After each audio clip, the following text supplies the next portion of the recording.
Hey, Steve, Andy, what's up? Hello. Hey, thank you. Hey, Andy, hello. Happy Hey Tuesday. Steve. Hey Steve. Hey Scott. Hi everybody. Yeah, hello everybody. People filing in here. All right. Let's get started. The trade ideas, trade of the week themed slide right here. And of course, I'm going to be distracted by Mr. Lawnmower Man who's coming back with his blower with vengeance, his two-stroke blower. It's all right. I won't let him distract me. Welcome everybody to the Trade of the Week webinar. Thanks for showing up. This is the webinar each week where we go over the trade of the week that was emailed out. In this case, this morning. Usually it's a Monday, but we had a holiday. We will certainly get to that, but first we have the requisite slides reminding everybody that we're not registered investment advisors. We're not here giving financial advice to people. We're software as a subscription company. We're going to talk about some of the features of the platform and maybe look at a few charts as well. But again, it's not to be construed as financial advice. If you need that advice, you got to seek out the right people because we are not them.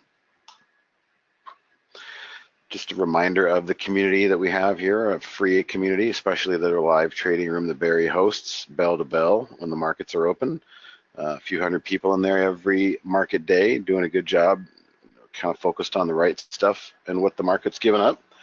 And Barry does a good job of giving a good example of the program and sharing his screen and helping people that might be new. A lot of times we have people come into the live chat in our support room and Barry has to remind us, hey, just send them into the live trading room. I will demonstrate what it is they're looking for. So, keep that in mind, you guys. It's a great place. It's free.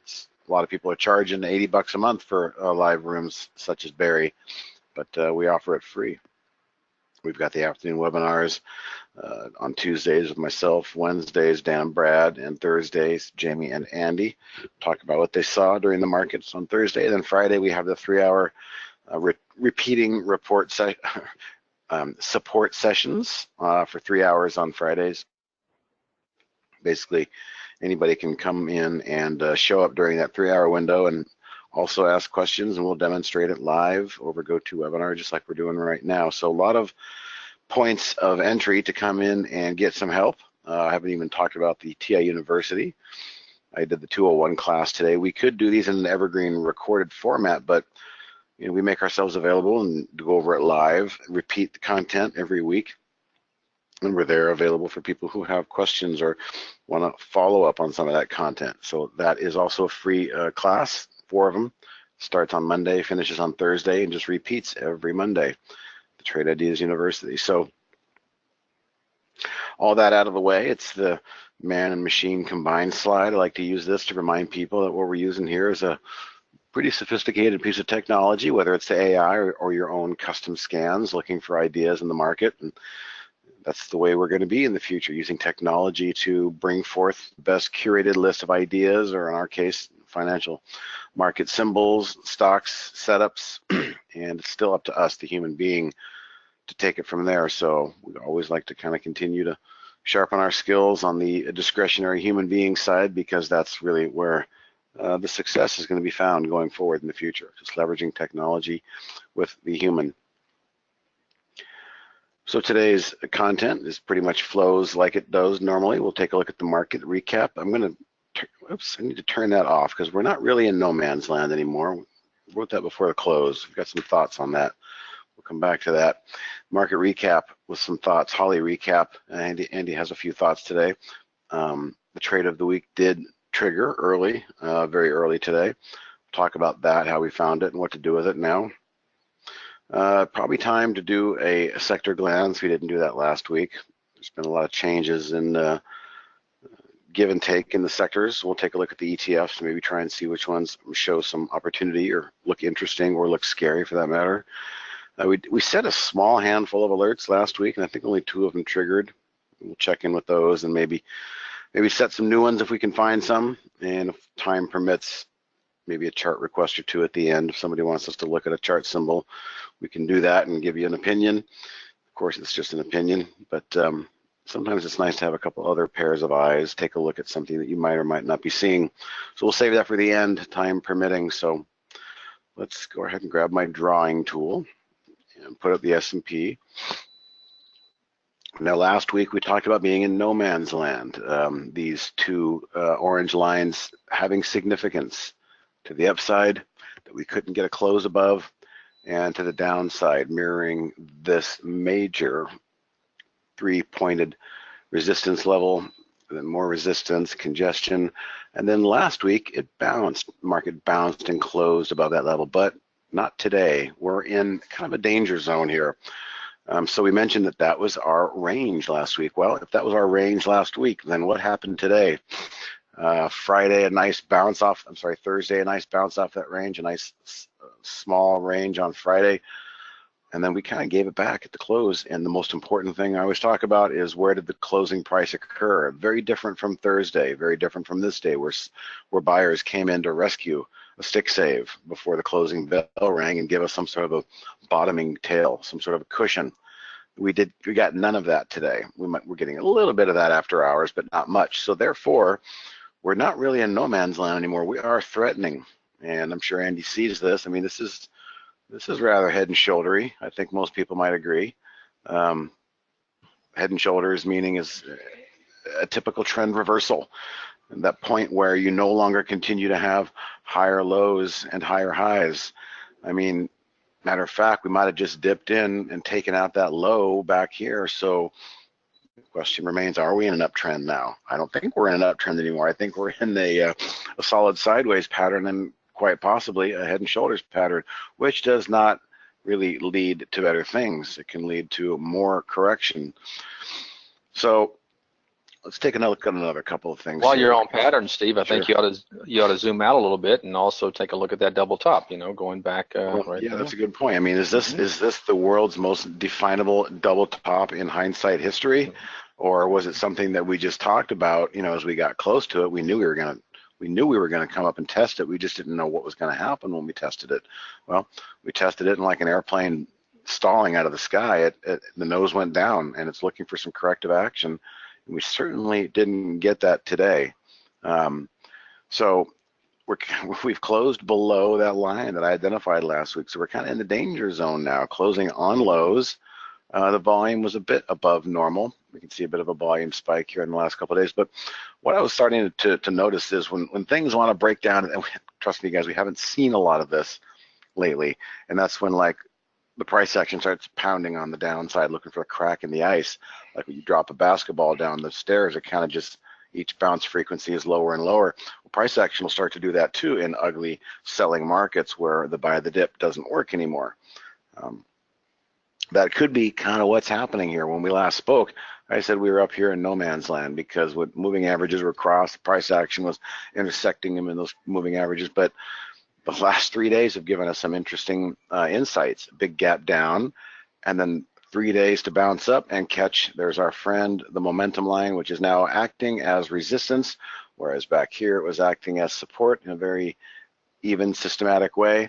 Well, is this crossover that happened here and this crossover that's about to happen here, is it starting to gather some strength and enabling the momentum line to start capping the price action?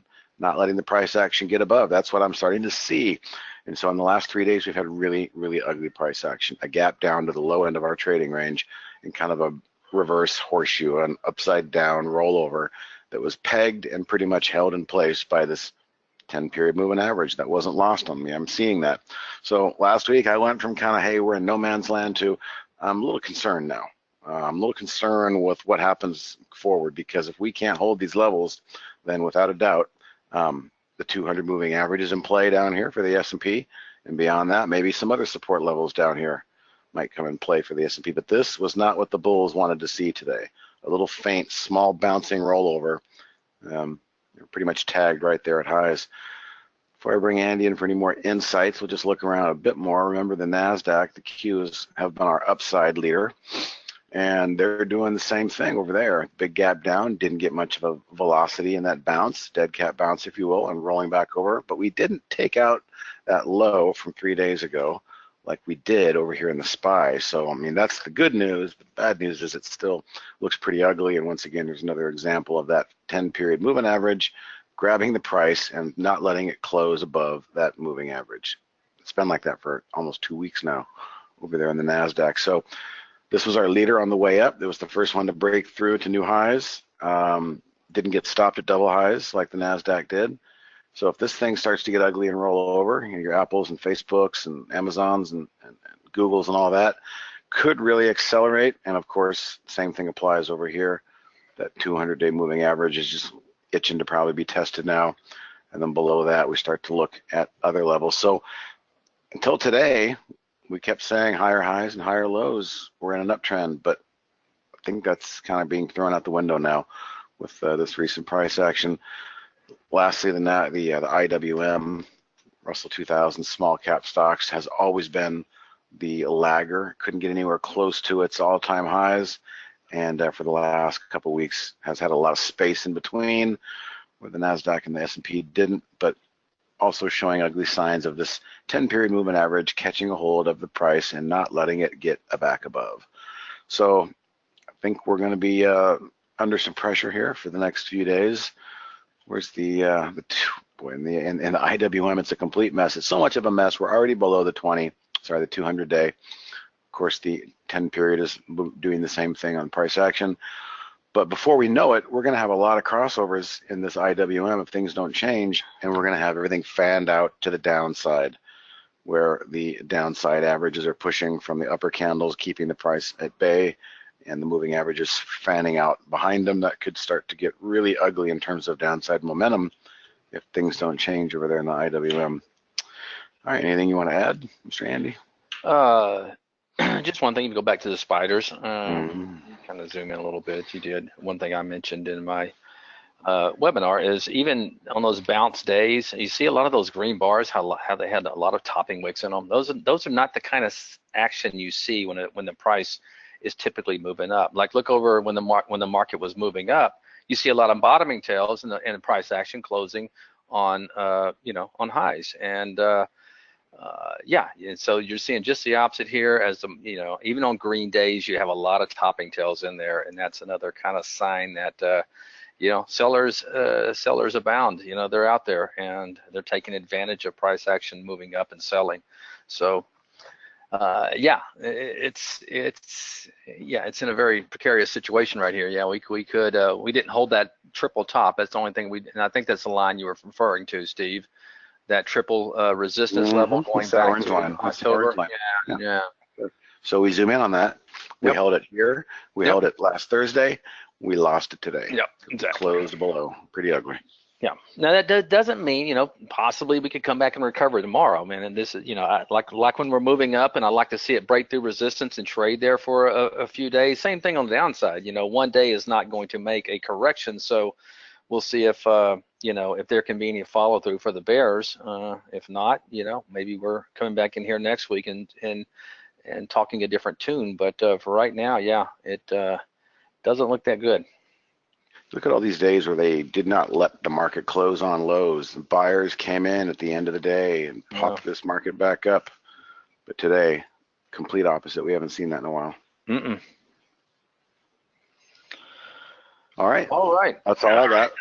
All right, I'll take it and talk a little bit about Holly. There's not a whole lot to talk about, but we will we'll see if we can make sense of it today. One thing I did notice is today, if you look through all the segments, for whatever reason, let me put up the SPYs real quick. And here's what Holly, not looking at today, I'm not going to try to zoom in, but what Holly was looking like coming into the day, what she was looking at on the spiders. But we had, if I go through the strategies, a lot of long strategies made the cut today, which there's 2.0, you only had one short, and then in Neo, I think you only had a couple of shorts too. And a lot of topping formations I noticed. 2.0, putting on the brakes, it's another kind of a fading strategy for stocks moving higher. And then Holy Grail also had topping formation. They did have downward dog, but really that didn't even fire off till later in the day. Another thing I think that kind of threw, I don't, like I said, I don't feel like I have to sit here and defend Holly. I mean, it was an ugly day. I do wish, I mentioned to Steve earlier, that she would have put on more shorts today. But you know what? The algos are out there. There was a few shorting strategies and only a few fired, which means a lot of the setups weren't happening for some reason. And I noticed that if I sort, I'm just going to show you Grail. You can see the numbers over here. 2.0 is kind of a flat. This one lost a little bit, but for the most part down marginally, and you add them all three together. But I noticed in the early going, there was a lot of pullback alert strategies, pulling back stocks, pulling back, buyers stepping in, another pullback one, another quarterback. So basically in Holly Grail, our first 6 strategies to fire for the day were all kind of pullback strategies. So I think that original move in the morning, you know, that move up in the first 15 minutes, 20 minutes of the day, kind of got a lot of these set strategies in play, and that's why you saw kind of a lot of long strategies going off, was that initial move. But nonetheless, Holly Grail had, you know, all things considering, you know, a couple of long ones that actually worked. There's one was a pretty nice trade there in FBM.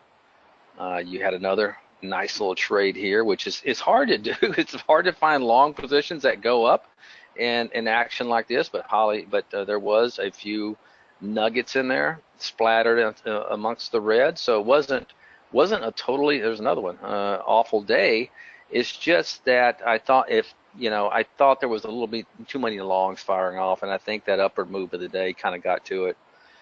But all in all, you know, it's kind of a flat day. There's days, I remember the last big down day we had, Holly was beautiful, man. She just fired shorting strategies. I think 5% of them were shorts, and she had a banner day. But for some reason today, there was more long strategies firing off than I would like to have seen, and a lot of them were pullback alerts. In other words, stocks had moved up and pulled back, and kind of threw the algos off. And a little bit disappointed that we didn't see a few more shorts. But basically, you know, down maybe 55 cents on the day with all 3 Hollies and risk on. Not a bad day, just not a whole lot of opportunity if you were, unless you were picking the right ones, which they were out there, but there was also some losers. So not a whole lot, Steve, to talk about today, but that's kind of what I gathered. All right, let me bring it on back. All right. You know, there were a couple moments today where AI did spit out a short or two, and it was at the moment when the market looks a little precarious, but they just never really followed through and gave us more indication that there were more shorts. That. Mm-hmm. Yeah, so kind of conflicting signals. All right, so back on my screen here, what was I doing? Oh, okay, I was going to talk about the trade of the week, and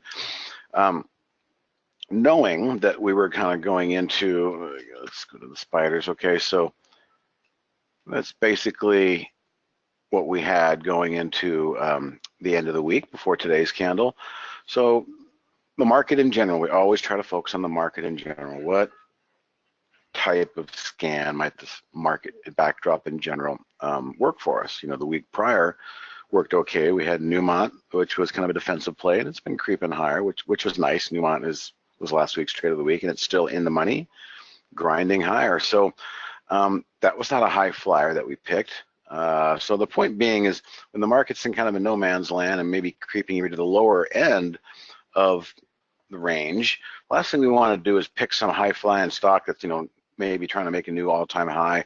Reason being is if the market does fail, those are the ones that they can fall 10% in one day. I mean, they can give it back quickly. Those are the ones where you see the stair steps going up and takes the elevator down and erases 2-3 weeks worth of upward movement in one day. So those are the ones that can fall hard if the market fails. And so there was kind of a defensive posture to begin with this weekend, saying, well, we probably should stick on some of those trend change stocks that are focusing on a strong base movement. So a lot of the negativity and the selling and the fear is out of the stock. You know, again, back to the stocks that might be up looking for new 52-week highs. that's when the musical chairs starts and everybody starts looking at each other. Who's going to take profits first? Well, if we're not focusing on those kind of stocks, we could go to something like this trend change T window that we've got. And on Friday, I went to the history already. This is what we looked like going into the weekend. Looked at a lot of different scans, and there were only 2 available on this trend change top list. That one had a nice couple of days up, and the sideways action is interesting, and it might get interesting over the next couple of days, but it's not really setting up for anything at this moment. Party City came through, and well, kind of everything that I've been liking lately. There's a nice big gap on earnings. For the most part, most of the gap was filled, and then the subsequent 2 days, price went back higher, and it appeared before today that the moving average that we've been talking about, this 10 period, was kind of guiding the price higher. Bounced off there, reversed off there. The next day, another reversal. So a lot of bottoming wicks, like Andy was just talking about. This thing didn't look like it had a lot of bad downside potential if the market were to fail, versus something that's been, a high flyer lately. We could look at Roku and say, whoa, this thing has really been doing well, but if this thing were to fail today, it might give back. Excuse me, let me draw. On a very simple day, a stock like that could give back a lot in one day. And so we're trying to really avoid that kind of a setup. So concept again was just like Newmont the prior week, was to look for something that was basing, and Party City had done it. Earnings were behind us. Look at how long this base was. And this little area down here was probably kind of the long-term slow washout. It didn't happen in one day. It happened in 2 weeks. You'll see that a lot. Kind of a little teepee at the bottom. That's the line in the sand, so to speak. So we have ourselves a nice tight range, and what do you know? It just happened to, of course, trigger on us today. Not by much. I mean, there was our line for the most part. There was our trigger line. So we got a reversal, but now we have to stop looking at the stock and its own merits, perhaps, and start again focusing on our first segment today. This is ugly. The market got a hold of it. I mean, this thing was okay in the early goings. It had a nice spike up on the open, probably too many bots reading the trade of the week email and triggered the price. But it hung in there for a while and had a shot. But once the market started to bleed, it takes everything with it. And so here comes the point where you've got to say, well, the market's going to continue lower. I'm not going to sit in a long swing trade just because it hasn't hit the target. I mean, we see all the time. Holly does what's called a reduced risk. Says, you know what? The conditions are changing. It's not moving in the direction we want. Why would we want to stick around and do a complete stop out when we could basically jump in and say, yeah, reduce risk? I recall the flattening blue moving average of the 50-day is the downside, but today, look what happened. It pretty much kind of broke our rules today, meaning it broke the rule of being supported by the 10 period here and here and here. Well, I always say when a stock candle posts a close, whether it's a closing 15-minute candle or a closing daily candle, all bets can be off. So, all bets are kind of off in this case. Yeah, we have a little bit more to go before the stop out could occur, but why stick around for that? It doesn't seem like the backdrop. I wouldn't be singing this tune right now if today the market closed opposite and closed with a nice green candle and bounced off. The S&P's bounced off these levels and closed way up here, threatening this moving average.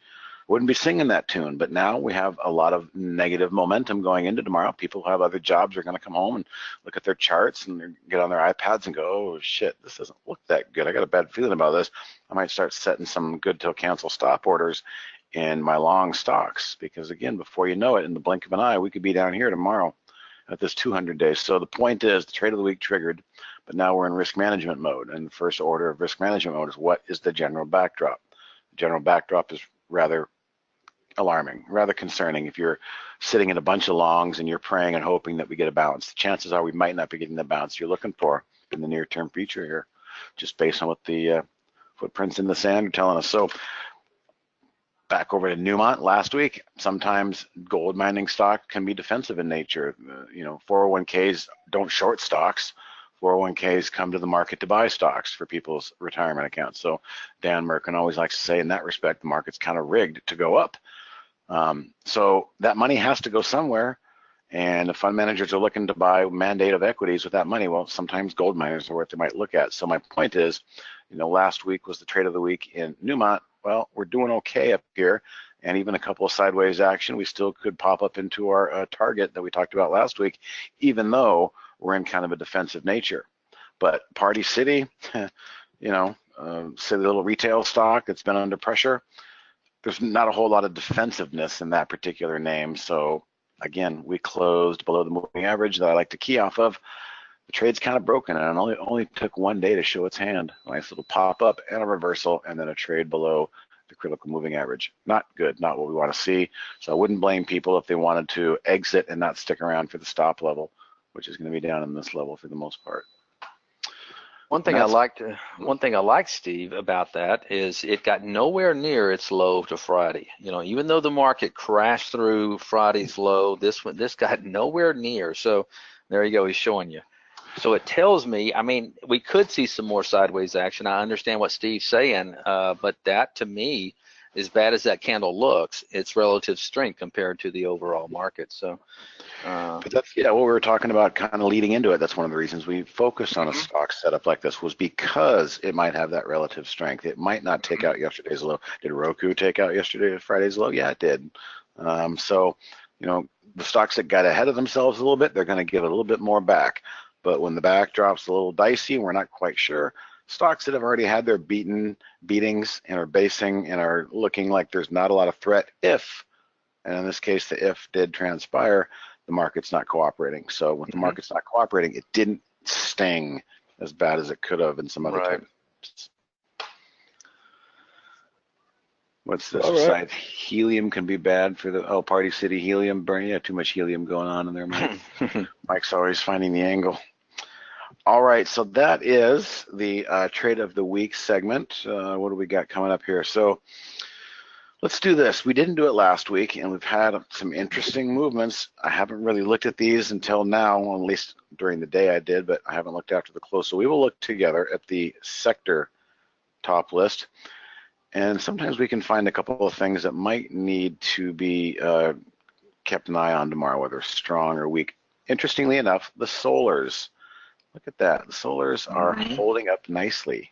That's not really that bad. No. Look at this giant wedge. The rest of the market's, rolling over and crapping out and bouncing and knocking on lows, and the solars are staying in play. Now, I know Andy and I tried to look for some individual names last Friday as they were strong. First Solar doesn't necessarily look like that, but nonetheless, the TAN ETF is showing us that whatever components are making that up, the solar sector is holding up extremely relatively well and actually has a setup going on here in the way of try SPWR and SunPower and CSIQ. No, VSLR. Okay, that one's trending nicer. Yeah. What's SunPower doing? Trending nicer. Yeah. I know it's Canadian, but CSIQ. That one not as bad. Much. Not doing much. Not So, as good, all right, our first stop is interesting. Solars. If you guys got solars you're watching, interesting. Well, this is also interesting. I pointed this out to Andy this morning. As the market is showing a little defensive signs on the equity side, it is screaming defensive on the treasury side. The bonds moving averages are completely fanned out perfectly. And boy, wouldn't you know it, where the old treasury TLT ETF got caught up and found support on the pullback. Yes, the 10 period moving average, and boom, moved very much higher. Massive move. A lot of fear coming in. No, I shouldn't say fear coming in. There's a lot of interest coming in fixed income stuff, which usually means you're taking it away from equities. So fanned out moving averages. This is what a strong ETF looks like. You take this TLT away from it, and I'd say, what stock is that? That is extremely strong. Well, it's our treasury ETF. So that's continuing. China, believe it or not, was strong today for the most part, but in the bigger picture, it looks like crap. Trade war stuff happening. Our software ETF. Okay, now we're starting to get the ETFs that look like the rest of the market. Just kind of jumbled up there in a mess in software. More China. Steel has been under pressure too. Oil, commodity, giving some of that back. Technology, this is going to be your technology ETF, very much similar to what the Qs look like. And it doesn't look pretty. It's going to come down here and knock on that red line. I'm pretty sure that's going to happen. There's the Qs to bolster that point. Gold, this is the commodity. You know, it's difficult to swing trade because you lose so much power overnight. Look at these giant gaps. I've tried it, and it's nothing more frustrating than playing silver or gold on a Sunday night, and it's just going in your opposite direction quickly, and you get punished on the open. So a lot of gaps in the gold and silver. Even though Newmont was looking good, these gold miners are actually threatening. I'm going to actually say let's keep an eye on these tomorrow because I'm kind of surprised the GDX and the GDXJ look the way they do, with Newmont kind of creeping up higher. So we'll keep an eye on these gold miners. They don't look great, but it's almost like it's one of those things where it could be an early warning system. If we keep an eye on some early strength in gold miners, there could be some follow through for a day or two if the market stays weak. If everybody's not going into Bitcoin. That too. Retail looks horrid, and that's unfortunately Party City's part of the retail ETF, so that's not helping either. Oil service continues its slide downward. Agriculture, then here's our GDX. Keep an eye on these. It's not flirting with those lows back here. It's trying to hang on, but again, at any moment we could see a flight to defensiveness in the gold miner sector, and GDX would be the one to keep an eye on there. Airlines look horrible. Here's the IWM. We looked at that. Spiders. What do the semis look like? Semis look like they're worse than the NASDAQ together because they're threatening those recent lows. So the semiconductors might even drag technology NASDAQ even lower if that continues. But you can see looks like a lot of these charts. There's been a good 3 to 4 week pounding in some of these sectors. Diamonds, forgot to look at that. Energy spider creeping lower. Financials have been holding up. The financials really had a nice bounce last week, but for whatever reason, things come back into parity, and the financials gave some back today. Honestly, so that's all we're really seeing. Everything kind of looks the same. Pretty sucky, if you ask me, except for, curiously enough, solars for some reason, and treasuries. Not a lot out there that looks interesting. Possibly the gold miners, but that's not really what the footprint in the sand are telling me. That's more my ego telling me, hey, keep an eye on the gold miners because they might try and do something. So I'm not seeing anything here. I'm almost kind of predicting, and I don't want to get into that. So that's the sector bounce. I think, again, just to recash, for whatever reason, the solars look strong. Technology looks like it's knocking on the door, and semis might even drag them lower. Nothing changes there. And the TLT continued flight to quality. It gave us an early look last week that there was some possible nervousness in fund allocations being heavily weighted in stocks. This is being more heavily weighted into treasuries. So enough of that stuff. Last week, we had a limited array of price alerts. We didn't set that many because we didn't want to force it. There weren't that many. I think only 4 were set, and look at that, only 2 were triggered. And again, last week, this was looking for the stuff that we'll look for again today off the A table, stocks that are doing pretty well, that are highly shorted, and if they want to follow through, then they want to follow through. This one looks like it triggered 3 days ago that we set up pro and had a really nice day today, but probably wouldn't trust it much after the give back that it started to give today with the general market. Sometimes when they break out, you're lucky to get a day and a half or 2 or 3 days at the most before some give back. So that one definitely created some alpha. And the only other one, this has been a grinder, ENPH. Also, this was the one we wrote about in the book, and this one is holding true to what we hoped for. Just look at all those continued points of inflection where it touches that 10-period moving average, and the short sellers start covering, and the buyers prop it back up. I mean, there is a lot of instances there. That's a beauty. I'm glad we chose that one for the new ebook. Mm-hmm. So that one had some meat on the bone. Again, a couple of days back and forth, but good day today. It might give some of it back. But the only 2 that triggered gave a little bit up. Gave up some profits to the good side. So let's get rid of all 4 of these. Let's just quickly look at X-ray. X-ray was a holdover. We held that one, but now it's bleeding through, and I don't like the way it's gotten a hold. Mm-hmm. That one is off the books, and this one never triggered, just too noisy. So let's turn these off. Delete those. We'll start with a fresh, clean look. We'll go to the normal well first, and then I did something a little different. We're going to look for some shorts this week, but we're not going to look for some shorts in the traditional sense, meaning oh, if it breaks yesterday's low, pile on for the momentum side. No, I took a popular scan that Andy created to pull back to the 50. Well, you can easily flip these suckers and they become excellent short entries. We'll get to that in a second. So we're going to try and maybe set a couple of shorts this week, only because look at the backdrop there. I think, just like I said, it's a foregone conclusion that the market wanted to come up and test these highs. I'm kind of saying it's a foregone conclusion the market wants to come down and test this 200-day moving average. I'm kind of thinking that. So with that said, we will look for a couple of shorts as well. But to start with, we'll go to that A table, the stocks that are very high on good scores and have high short floats. And there's a couple of interesting ones in here. I think this one's actually kind of interesting. It's holding up. It's not near all-time highs, but it's holding up and giving us kind of a little wedge pattern here, what I'm seeing, because we're not going to see too many of these, trust me. But that's nothing wrong with that. So I'm going to delete that. And let's look at where we might mark. I'm going to mark this up over yesterday's high. 37.78 is going to be our price. Perfect. I nailed it. Breaking out of a wedge. All right. Fate was beautiful yesterday, but it got away from us. If I had seen this yesterday like that, we'd be all over it and we'd be looking for something kind of like that.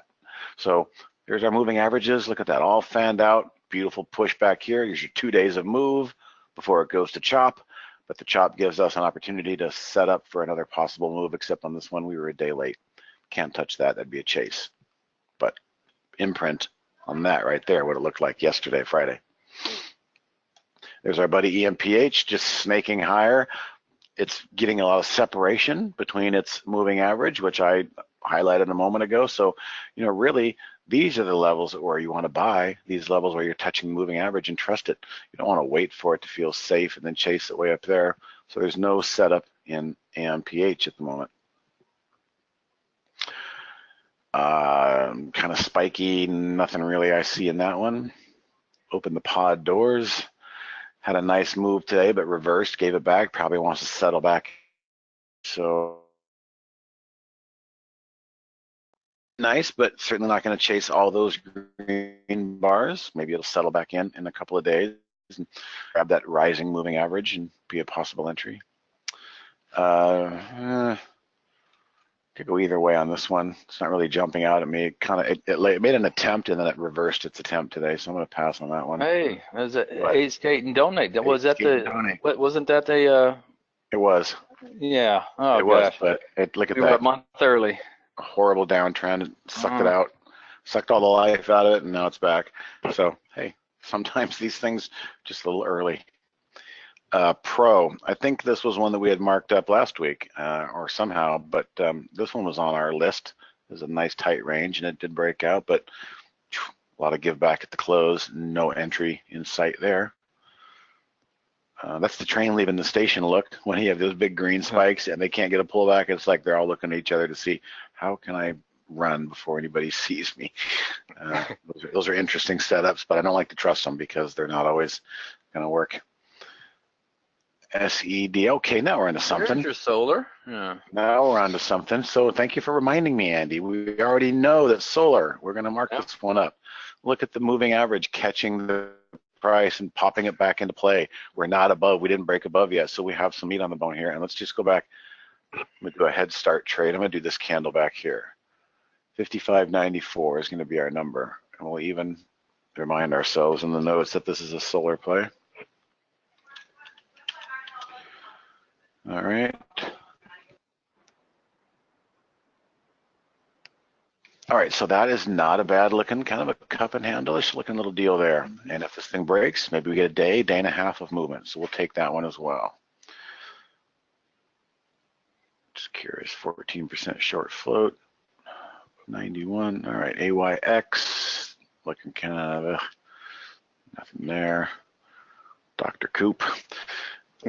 What I don't like is the up and down candles back and forth, but it's behaving along those lines the way it should be. But I don't see an entry here. Yeah. But still, it's in the ballpark. But boy, those wiki candles back and forth, they're spiky. We're getting to the kind of the bottom of the barrel here as we fish forward. I think there's another one that kind of failed. It broke out and failed at the end of the day. Okay, I like this. I know it's Regeneron is sorry, Repligen. I don't know if this is necessarily a biotech. It's manufacturing, Oh, so yeah. it's not a biotech. It's just in the medical field, certain? like sector manufacturing, chemical I thought they manufacturing. grew a human ear on the back of a rat one time. No, I read the wrong. I read the wrong, or the South Park episode where they grew something else on the back of a rat. Repligen, maybe that is. Yeah, I'm pretty sure it's a biotech. Yeah, it is a Well, biotech. be careful, but be careful, meaning hold overnight. But I like the way this thing is kind of shaping up here. Nice sideways action. I think if it busts out, we'd like to know about it. What's that price? 71.22 is what we want.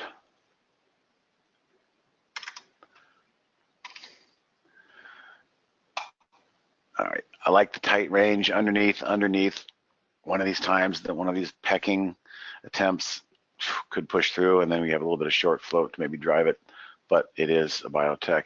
I think that's going to be it. Yeah, that's going to be it. And again, look at KTOS. I think this was on the Friday.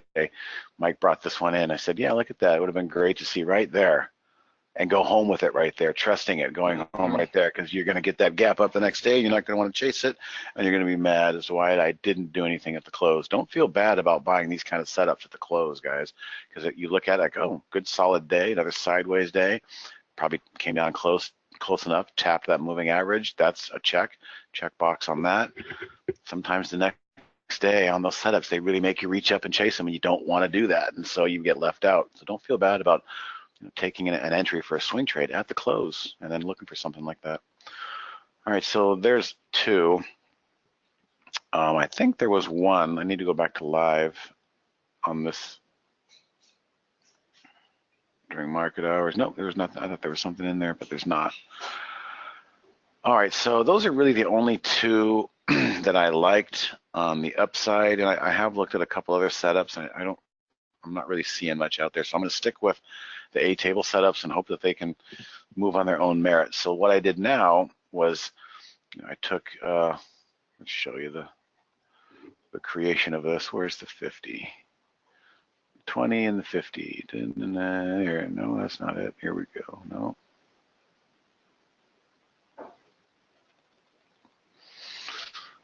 Sorry, guys. Ah, shit.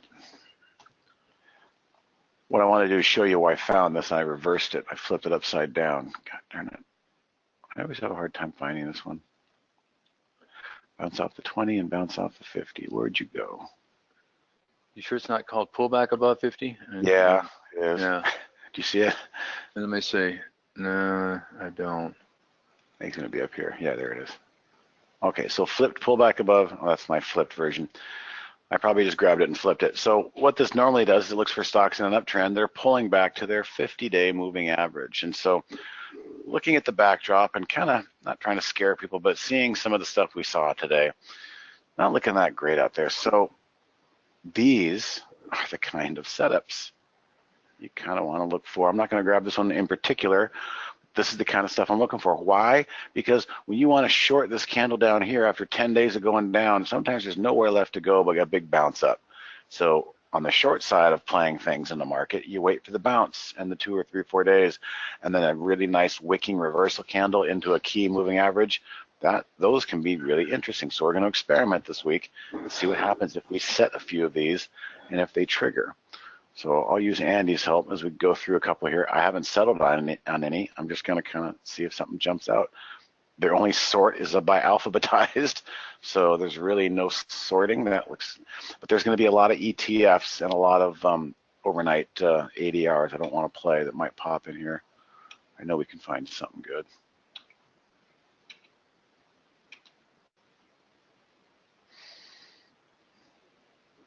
What is that? Pharmaceuticals, stay away from that. Ooh, that's kind of interesting. Big, A lot of volume. big volume bar, and that came in and kind of just this big. We're gonna do this one. We're gonna get a couple in here. So the low of this is 132, and we're gonna go 39, 132, 39, and it's gonna be a short. Bounce play into a short.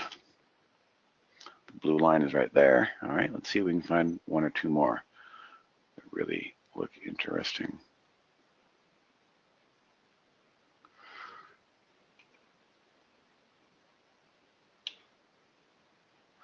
The bigger the long, looking for like a really nice long tail. The longer the tail, Andy, the bigger the booty. That's right. There we go. Look at that. That one's not bad at all. Nice long tail. Tag the 200. What is this? Wool manufacturing, mineral. Never heard of it. Might come back to that. The OC. OCN mortgage.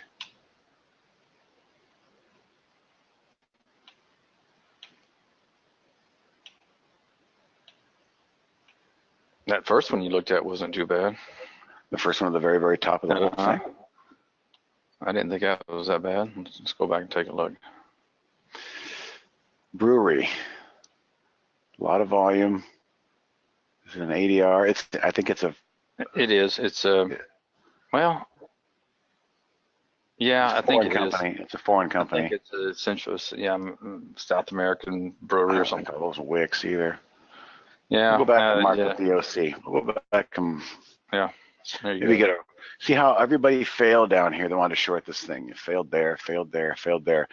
Rerun. Pull the battering ram back, stretch it up, give it a nice reversal wick, and maybe we might have some oomph to come back and assault this line, and that would all be profit if that's the case. And then if it does break, then beyond that is all profit. And that's the wisdom of trying to look at these types of setups for shorts. So since we can't find much else better, just for the sake of an example, we use this, the bottom of this guy's candle here, which is 49.69, we'll call it.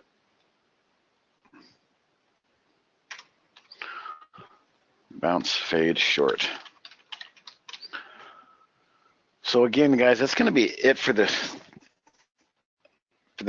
setting of the alerts this week. 2 longs and 2 shorts. I'll go ahead and drop those into the chat window. And if somebody wants us to look at a couple of symbols, we can do so. Looks like we got 5 in there, doesn't it? 3 longs, yeah. 3 longs. Okay, there's 5 in there. So we'll go spend a couple minutes before we bring Scott back in. Share the 5 selected, copy all. Go to the chat window. Call this price alerts times 5 and paste. All right, so we can have time to look at a symbol or two if somebody wants.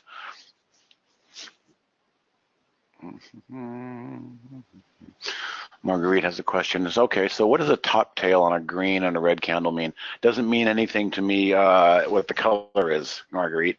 What it means to me is the stock in an uptrend or a downtrend? Was the top blow-off candle or the top topping tail candle, was it into a significant level, a significant pivot level, or a significant moving average? It doesn't need to be red or green, unless Andy's got a different opinion. I don't think he does. No, Red just means it closed near lows, which actually had more weakness during that trading day. But yeah, if it's still the topping tail means sellers, you know, when it got to that level, they had plenty of supplies and pushed it back down. Like that's significant right there. That green candle, we bounced up in the S&P spiders, and then big blow off candle. Next day, still a green candle, meaning we opened up lower, blew off, big blow off through there, closed at near lows, but still a peck above the opening price, which gave it a green candle. I brought this up also, Marguerite. You asked another follow-up question. What do I mean by no man's land? Well, when you define an area, I defined the range that we had last week. This was the high end of the range and this was the low end of the range, and we were currently at that time in no man's land. There was really nothing to discern as to what direction we were going in. We were right smack in the middle of this range. Well, today I think we got some resolution that we're coming out of no man's land and we're coming into kind of danger zone here, threatening the closing price, threatening the low end of that candle. And there's no reversal. There was no end of day attempt like this day to bounce back into the range. So no man's land is when there's really no discernible idea of the possible direction that could come or the probabilities of that direction. Well, now we find ourselves in the probabilities that the direction could be lower with some follow through tomorrow. And you know, today was Tuesday, but for all intents and purposes, it was a Monday coming out of a weekend, and there's an old axiom called turnaround Tuesday, meaning some weakness on Monday can carry through into weakness on Tuesday, and then we can get some bounces on typical Tuesdays. Well, that could happen tomorrow.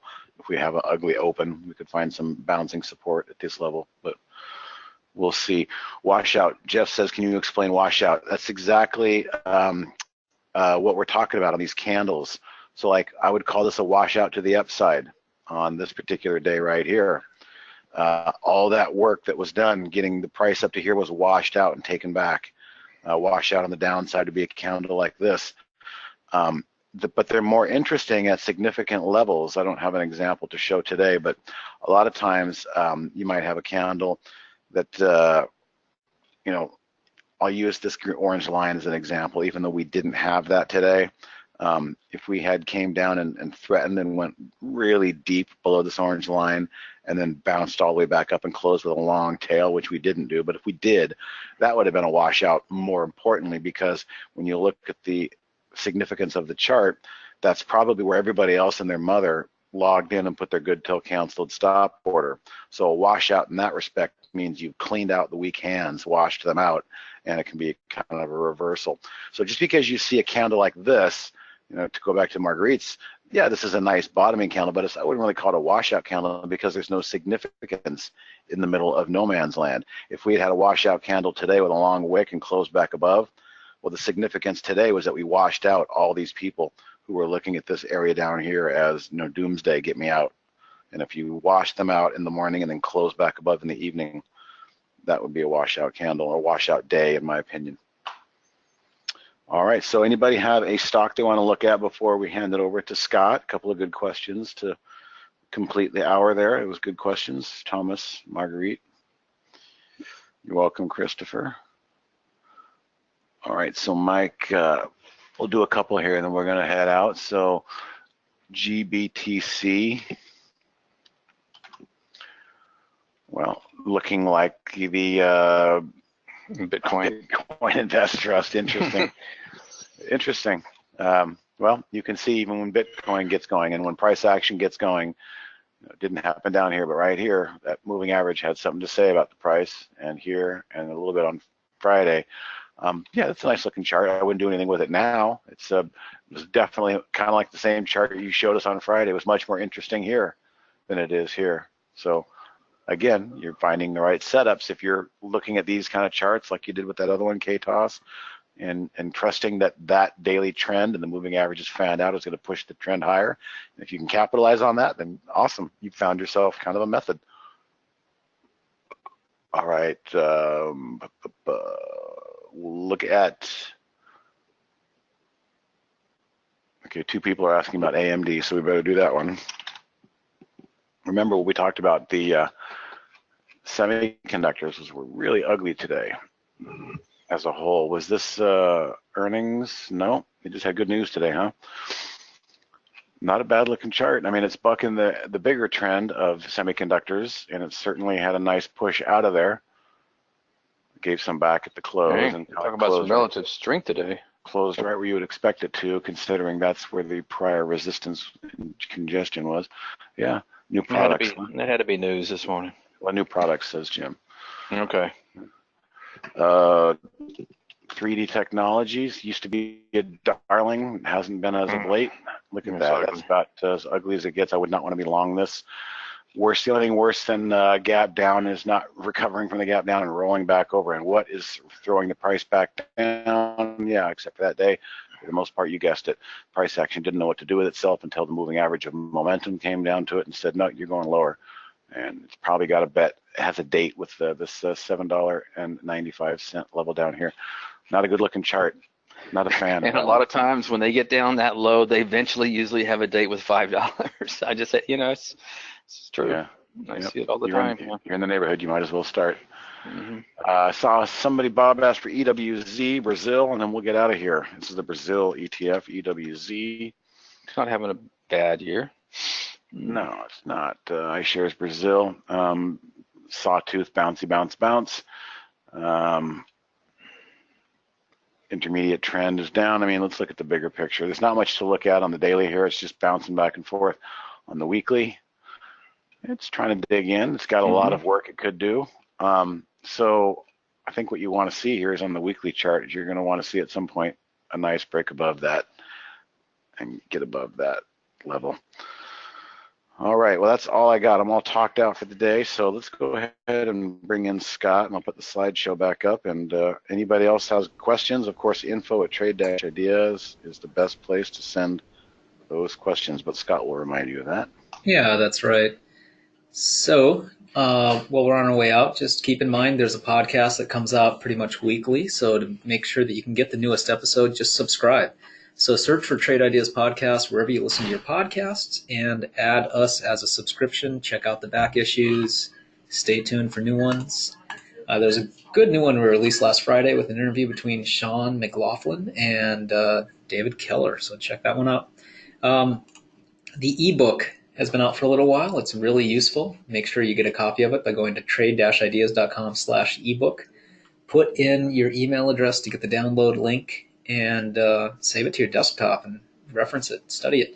It's got 5 chapters. Both Steve and Andy contributed chapters to it. 5 chapters with 5 strategies to stay afloat in a post-BTFD market. Spring for Holly, all caps, is a good code to use this month. You can use it through the end of the month, actually through next Tuesday. Saves 15% off your first month or year of Trade Ideas. Those of you on standard that want to use it to upgrade to premium get the same percentage saving. Just use it on the upgrade path from your account management section when you're changing your subscription. Any questions, again, like Steve mentioned, email info@trade-ideas, and that goes directly into our help desk software. You can follow Steve on Twitter @TodayTrader. We've also got @TradeIdeas, @QuantBot, other ones too. Trade Ideas Pro is the handle on Facebook to follow and like, so you can share stuff we post with your friends. I'm going to have a recording of this up later on tonight or tomorrow and send you an email when that's up with a reminder about how to find it. Thanks, Steve. Thanks, Andy. Thank you all. Have a good one. All right. See you guys.